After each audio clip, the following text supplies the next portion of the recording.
Hello, and welcome to Kenmore Stamp Company's Guide to Mounting Stamps. In this video, two distinct ways of mounting your stamps will be presented. There are pros and cons to each of these two methods. We leave it up to you to choose which method you are more comfortable using.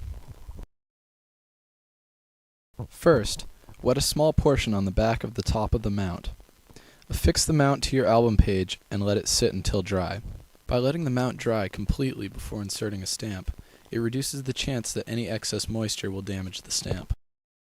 Then, lift the bottom flap of the mount and using tongs, insert the stamp inside this flap.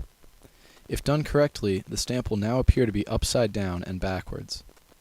Finally, work the stamp under the top flap, using the tongs to make adjustments. Take care not to bend or fold the stamp during this process. Some collectors find it more important to use tongs than others. This is a choice we leave up to you. For the second method, lift open one side of the back of the mount. Slide one end of the stamp into the mount, making sure it is properly centered.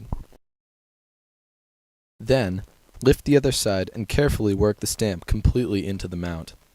If it is too tight on either side of the stamp, a larger mount size should be used.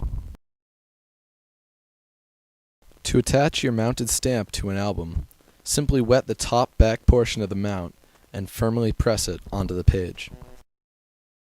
When using this method, be sure not to use too much water when wetting the back of the mount. Ultimately, it is up to the collector which method they want to use, whether they want to affix the mount to the album before inserting a stamp, or get the stamp in the mount before adding it to an album.